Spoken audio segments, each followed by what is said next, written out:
சுமையாவை பேர் என்னன்னு கேட்டு ரொம்ப டார்ச்சர் பண்ணிட்டேன்.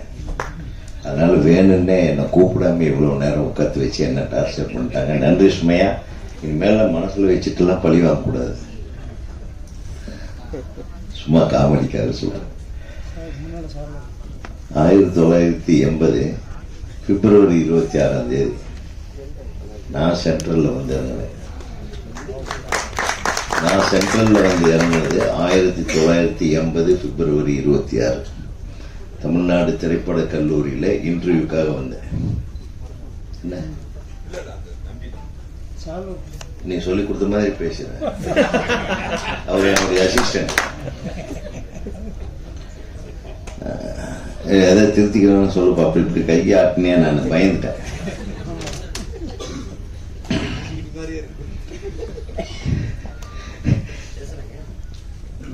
ஸோ அந்த சென்ட்ரலில் நான் வந்து இறங்கும்போது மேட்டுப்பாளையத்தில் ஈரோடுலேருந்து டிக்கெட் எடுத்துட்டு வராங்க. டிக்கெட் எடுத்துட்டான். டிக்கெட் எடுக்காம நியாயமா 27 ரூபா. அதாவது ஒரு சாதாரண ஸ்லீப்பர் கோச், 27 ரூபா. இன்னைக்கு எவ்வளவுன்னு தெரியல. அது அந்த சென்ட்ரல் அப்படின்னு உடனே, அந்த சென்ட்ரல்ல வந்த உடனே அப்புறம் ஒரு ஸ்மெல் வரும். ஒரு பக்கம் ஃபுல்லா யூரினல் ஸ்மெல் வரும். இன்னொரு பக்கம் வந்து ஒரே இட்லி வடை போண்டா சாம்பார் ஸ்மெல்லா வரும். இன்னொரு பக்கம் கொஞ்சம் கப் அடிக்கும். அப்பெல்லாம் ரொம்ப மோசமா இருக்கும். இருந்தாலும் அது ஒரு சொர்க்கமா தெரிஞ்சது. ஏன்னா முதல் அவ்வளவு பெரிய ஒரு ரயில்வே ஸ்டேஷனை அப்படியே பார்த்து வாய் திறந்து காலையில் 5 மணிக்கு ஒரு அரை மணி நேரம் சென்ட்ரலுக்குள்ளேயே சுத்தினேன். சென்ட்ரல் என்ன பேர் வச்ச உடனே எனக்கு அது அட்ராக்ஷன். ஏன்னா சென்னைன்றவங்களுக்கு இந்த சென்ட்ரல் தெரியாம இருக்கவே முடியாது. ஸோ சென்னையில் இருக்கிறவங்க எல்லாரும் ஒரு தடவை பார்த்தாவே உன் படம் சூப்பர் ஹிட் ஆயிடும்.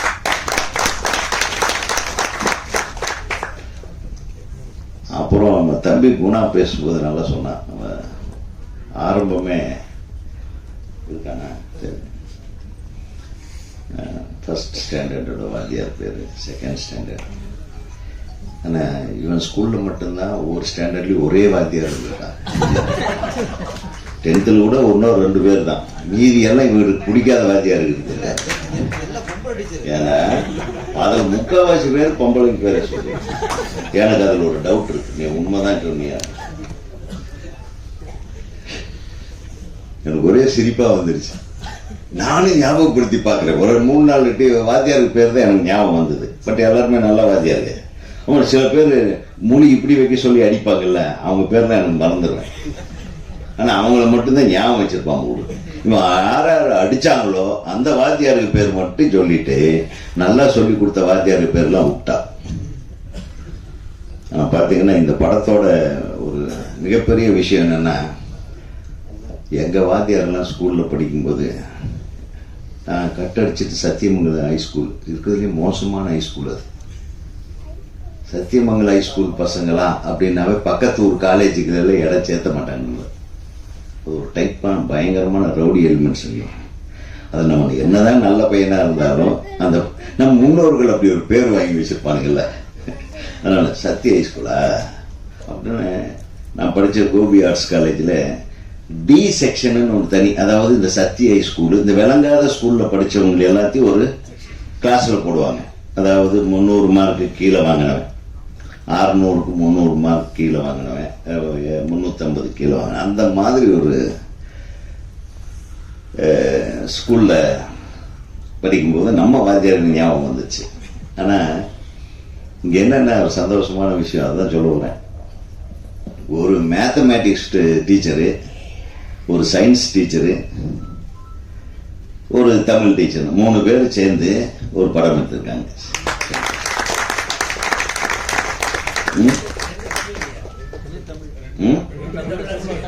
ரெண்டு தமிழ் ஒரு சயின்ஸ். நீதான் மேத்ஸ்ன்னு சொன்ன. மேத்ஸ் ஒருத்தர் இருக்காரு, அவருக்கு காணமா, ஆப்சென்ட், வாத்தியாரே ஆப்சென்ட். டேலியா சரி, அவரு கணக்கு பார்த்து உங்க மேல கோவப்பட்டு வரலன்னு நினைக்கிறேன். கணக்கு இல்லாம செலவு பண்ணிட்டேன் அந்த டைரக்டர்கிட்ட. ஆக இந்த விழாவுக்கு நான் வர்றதுக்கு முக்கிய காரணமே நடிகர் சங்க செயலாளர், இயக்குனர் சங்க செயலாளர் மன்னிக்கணும், அப்படி வந்துருச்சு, நம்ம வாயிலிருந்து வந்துருச்சுல்ல.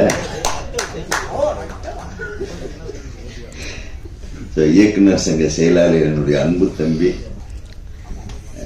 ரொம்ப மிரட்டலா அந்த ஒரு 10 நாளைக்கு முன்னாடி அதை சும்மா ஒரு கிளிப்பிங் மட்டும் அப்படி அனுப்பிச்சு விட்டு, பாத்தீங்களா என்ன தம்பி அனுப்பிச்சு பாத்தீங்களா, அவர் கொஞ்சம் வேகமா பேசுவார் இல்லையா, 2 தடவை யோசனை பண்ணாதான் அவர் என்ன பேசினார்னு எனக்கு தெரியும்.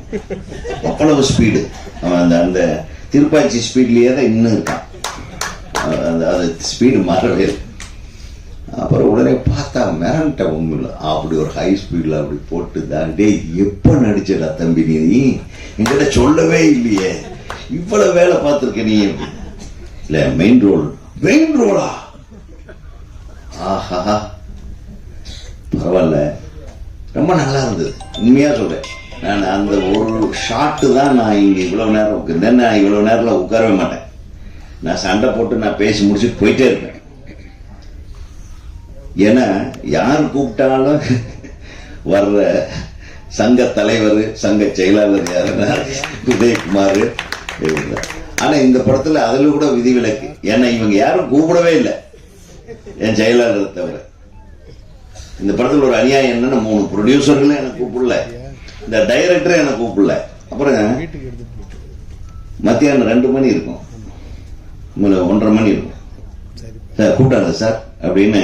சில கூப்பிடலையப்பா, யார கூப்பிட சொன்ன, கூப்பிடலப்பா, ரொம்பவுமே கேவலப்படுத்தாதீங்கடா, கூப்பிடாம கூட ஃபங்க்ஷனுக்கு வர்றான்னு எழுதிடுவாங்கப்பா நம்ம ஆளுங்க. ஏற்கனவே நேத்து ஒரு பொம்பளை கொடுப்பா, ஒரு நடிகை மந்த்ரா அவர்களோட கொஞ்ச நேரம் பேசிட்டு இருந்து, அது என் போனை அது நம்பர் கேட்டுச்சு, அந்த நம்பரு அவங்க கிட்ட போன் அவங்க அசிஸ்டன்ட் கிட்ட கொடுத்துட்டாங்க. சரி நீயே என் நம்பர்ல இருந்து உன் நம்பருக்கு அடிச்சுக்கமான்னு அதை போட்டு ட்ரோல் பண்ணி என்ன எவ்வளவு எனக்கு புகழ் சேர்க்கிறீங்க.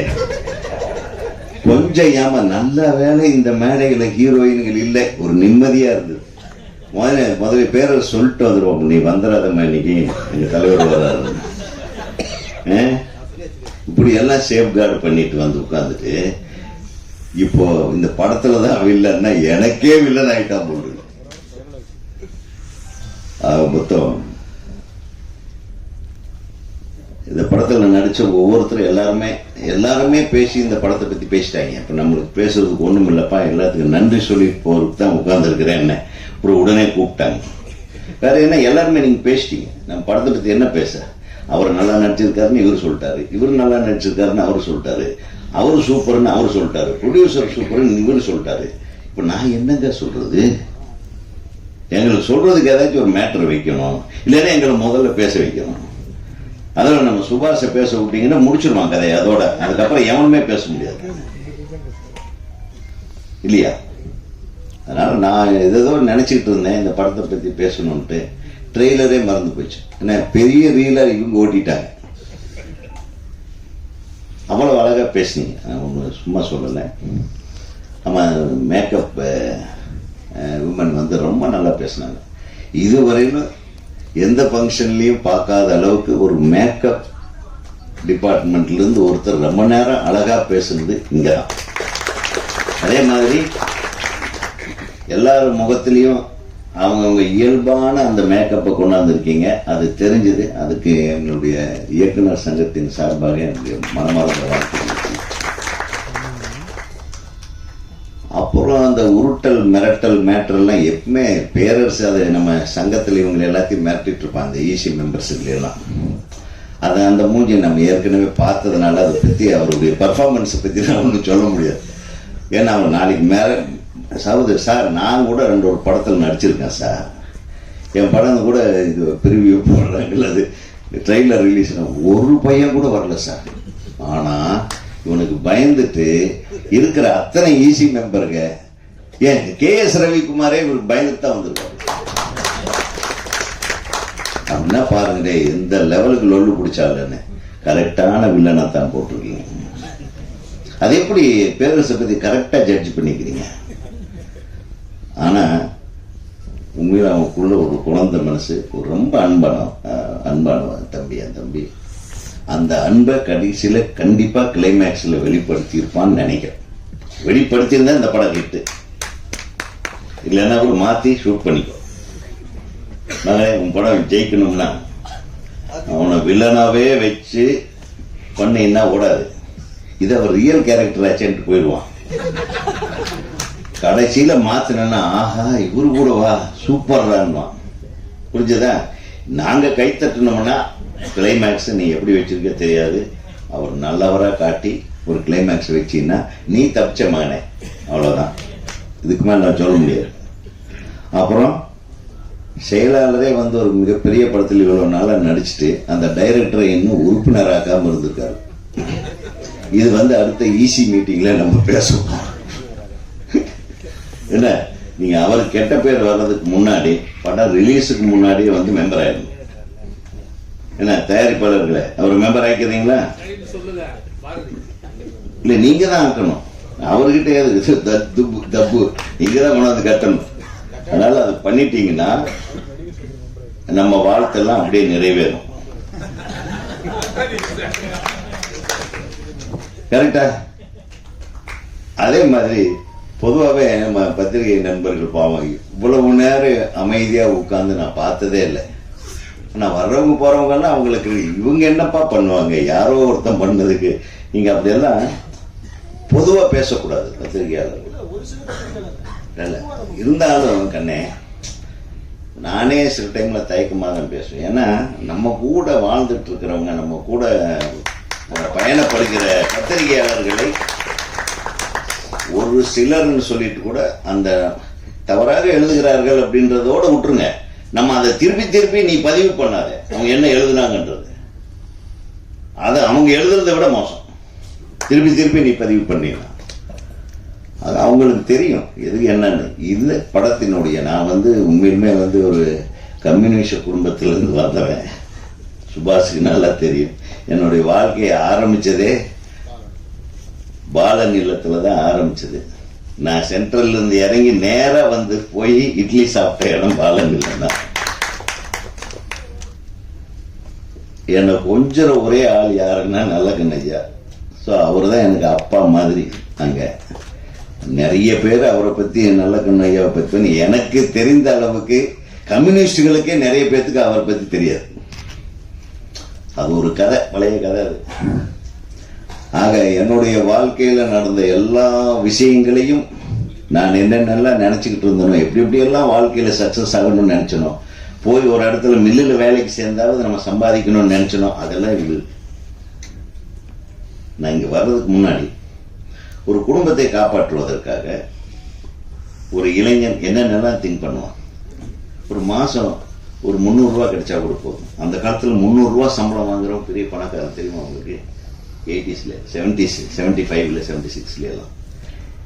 அப்பெல்லாம் ஒரு சைக்கிள் வச்சுட்டு அந்த மில்லுக்கு போற யூனிஃபார்ம் போட்டு கோயம்புத்தூர்ல போவோம். காலங்காத்தால பாத்தீங்கன்னா ஒரு 6:30 மணிக்கு மில்லுக்கு வேலைக்கு போறவங்க எல்லாம் ஒரு யூனிஃபார்ம் போட்டு போனாங்கன்னா அவங்களுக்கு பொண்ணு கொடுக்கறதுக்கு ரெடியா இருப்பாங்க. அவங்களுக்கு சம்பளம் என்னன்னா ஒரு 450 ரூபாய் மாசம். அது போக வருஷம் போனஸ் கொடுப்பாங்க. அது வந்து ஒரு 3 மடங்கு போனஸ். அதுக்காகவே பொண்ணு கொடுப்பாங்க சார்.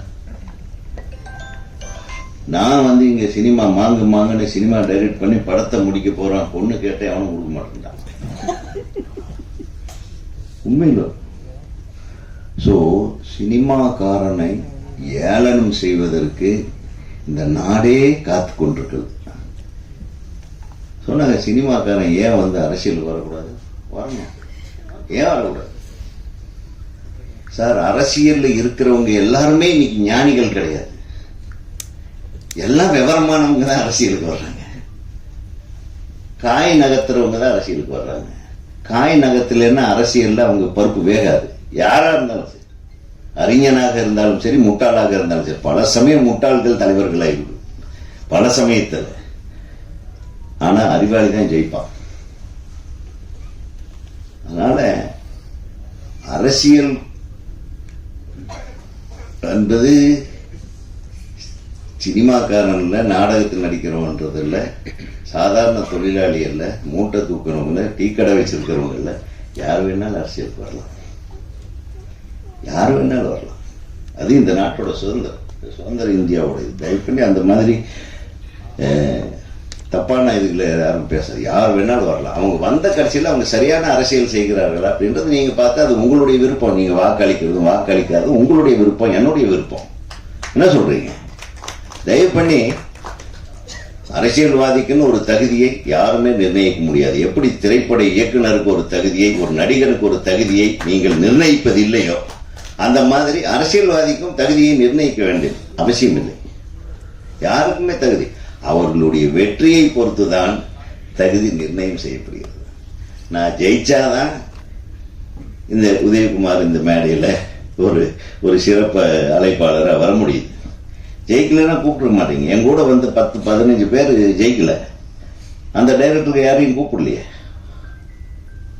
ஸோ வெற்றி தான் நீங்க வந்து நிர்ணயிக்கிறதே தவிர நீங்க கொள்கை பிடிப்பு, அது நல்லவன் கெட்டவன் இதெல்லாம் கிடையவே கிடையாது. அதனால அரசியலுக்கு மட்டும் தனியா ஒரு தனி கொம்பெல்லாம் கிடையவே கிடையாது. சினிமாவுக்கு என்ன கொம்போ அதே கொம்பு தான் அரசியலுக்கு. ஒரு கூலி வேலை செய்பவர்களுடைய தனி கொம்பு என்னவோ அந்த கொம்பு தான் அடுத்தவங்களுக்கு. கரெக்டானே? அனைவருக்கும் ஒன்றுதான். அரசியலமைப்பு சட்டம் என்ன சொல்கிறது? இந்திய நாட்டின் பிரஜைகள் யார் வேண்டுமானாலும் வாக்களிக்கலாம், யாருக்கு வேண்டுமென்றாலும் வாக்களிக்கலாம். அதுதான். அதே மாதிரி பேசு.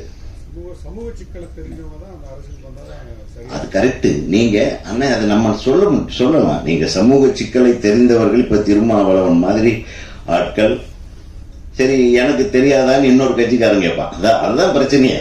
பேசும்போது யாருக்கும் வந்து பெரிய அறிவா இல்ல இல்ல, நீங்க இன்னைக்கு வர்றவங்களை சொல்றேன். இன்னைக்கு வர்றவங்க அறிவாளிகளாக இருக்க வேண்டும் என்று அவசியம் இல்லை. இல்ல நான் பொதுவா சொல்றேன் பாவலன். நான் என்ன சொல்றேன்னாங்க, யார் அறிவாளி என்பதை மக்கள் தான் தீர்மானிக்கிறார். அவர்களுடைய கொள்கையை பொறுத்து எந்த அறிவாளிக்கு வாக்களிப்பது என்பதை மக்கள் தீர்மானிக்கிறார்கள். அந்த அறிவாளிகளோடு கூட்டு வைத்துக் கொள்கிறார்கள், வென்று எடுக்கிறார்கள். இதுதானே நடந்துட்டு இருக்கு. மற்றவனை அறிவை வந்து அளப்பதற்கு அளவுகோல் என்ன சொல்லுங்க? நீங்க ஒரு அளவுகோல் வச்சிருப்பீங்க, கணித ஆசிரியர் ஒரு அளவுகோல் வச்சிருக்காரு, தமிழ் ஆசிரியர் ஒரு அளவுகோல் வச்சிருப்பாரு, கிராமர் மிஸ்டேக் இல்லாம எப்படி எழுதுறதுன்னு ஆங்கில ஆசிரியர் ஒரு அளவுகோல் வச்சிருப்பாரு. ஸோ அரசியலுக்கின்ற அளவுகோல் நமக்கு என்ன கிடைக்குது, இவர்கள் ஆட்சிக்கு வந்தால் நமக்கு நல்லது நடக்குதா அப்படிங்கறத முடிவு செய்கிறது யாரு? அந்த இடத்துல ஆசிரியர்கள் வந்து வாக்காளர்கள் தான். அப்போ இவங்க மாணவர்கள் ஆயிடுவாங்க, இவங்க ஆசிரியர்கள் மாணவர்கள் ஆயிடுவாங்க. வாக்களிக்கிறவங்க தான் ஆசிரியர். இப்போ ஓட்டு யாரு போடுறாங்களோ அவன் தானே எஜமான், அவன் தானே முதலாளி. ஆனா ஓட்டு வாக்களிச்ச கடைசியில யாருக்கு வாக்களிக்கணுமோ அவர் வந்து முதலாளியாகிறார். வெற்றி பெற்றவர் முதலாளியாகிறார். அது வெற்றி தோல்விதான் வந்து அரசியலில் அறிவாளிகள் இல்லாதவர்களையோ அடையாளம் காட்டுவது இந்த விரல் தான், அந்த வாக்கு தான். அதுதான் உண்மை. அது நான் வந்து மற்றவங்க யாரையும் குறை சொல்ல. அது அவன் அதிர்ஷ்டம், அது அதிர்ஷ்டம்னே. உழைக்காம யாருமே சினிமாவில் ஜெயிச்சது கிடையாது. எப்படி இப்ப இவரு டைரக்ட் பண்ணாம நீங்க வந்து இவரு வரலாமே, அது அவங்க புரிஞ்சுக்கணும். அது இவங்க புரிஞ்சுக்குவாங்கல்ல. நான் என்ன சொல்றேன், நீங்க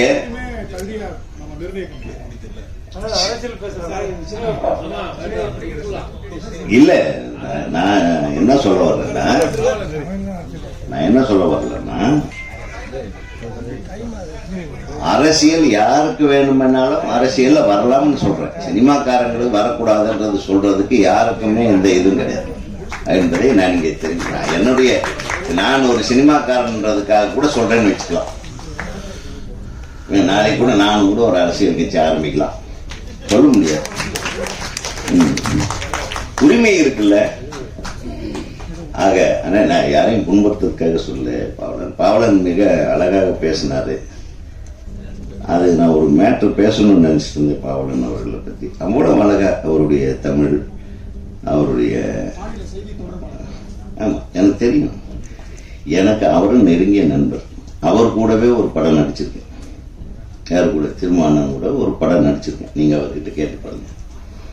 அவரோட படத்து பேரு அன்பு தோழி. ஆக அந்த அன்பு தோழி தயாரிப்பாளர் யாருன்னு உங்களுக்கு நல்லா தெரியும். ஆக இந்த திரைப்படத்திலே நடித்திருக்கிற அனைத்து நடிகர்களுக்கும், குறிப்பா காக்கா முட்டை ஹீரோ தம்பி விக்னேஷ், நீங்க நல்லா நடிச்சிருக்கீங்க. நீங்க ஒரு 4-5 ஷாட் பார்த்தேன், இயல்பா இருந்தது. அதை தொடர்ந்து நீங்க கண்டினியூ பண்ணுங்க. Definitely you will have a very bright future. ஒரு தாஜ் நூர் அவரை பத்தி நான் கொஞ்சம் சொல்லணும். அவர் மிகப்பெரிய இசை மேதைன்னே சொல்லலாம். அவர் அவ்வளவு அழகான இசையமைப்பாளர். நானும் அவர் கூட சேர்ந்து ஒரு ப்ரோக்ராம்ல கலந்துட்டு இருந்திருக்கேன், ஒரு தொலைக்காட்சி ப்ரோக்ராம்ல. மிக பியூட்டிஃபுல் மியூசிக் டைரக்டர் அவர் உங்களை அவருடைய நண்பரை பாராட்ட வந்தது ரொம்ப சந்தோஷமான விஷயம். பாடல்கள் அனைத்தும் நல்லா இருந்ததுங்க. எமோஷன் தான் வரும், இந்த மாதிரி கதைகள்ல எமோஷன் தான் வரும். இந்த எமோஷன்ல அழகா கேரி அவுட் பண்ணி ரீரெக்கார்டிங் பண்ணி முடிச்சீங்க. All the best. அது நீங்க உங்களுக்கு கூட உழைத்தவர்களுக்கெல்லாம் நன்றி சொன்னது ஒரு மிக சிறப்பாக இருந்தது. உங்களுக்காக வாழ்த்த வந்த நமது அன்பு சகோதரர் ட்ரம் சிவமணி, அவர் என்னுடைய படங்கள் நிறைய படங்கள்ல வாசிச்சிருக்காரு. நான் அவர்கிட்ட போய் நின்றுப்பேன். அப்போ காட்டுத்தனமா வாசிப்பார், சாதாரணமா வாசிப்பார், ஒரு காட்டுத்தனமா வாசிப்பார். ஸோ எல்லா நல்ல உள்ளங்களும் உங்களை வாழ்த்தி இருக்கிறது. குறிப்பாக இயக்குனரை நான் சொல்லாம விட்டுறக்கூடாது. தம்பி, நீங்க முதல் படத்திலேயே ஒரு மிகச் சிறப்பான ஒரு கதை அம்சத்தை எடுத்திருக்கீங்க. இந்த கதை அம்சம் நிச்சயமாக உங்களுக்கு ஒரு நல்ல வளமான வாழ்க்கையும் நல்ல பெயரையும் பெற்றுத்தரும் என்று நம்பிக்கையோடு உங்களை அனைவரையும் வாழ்த்தி விடைபெறுகிறேன். நன்றி, வணக்கம்.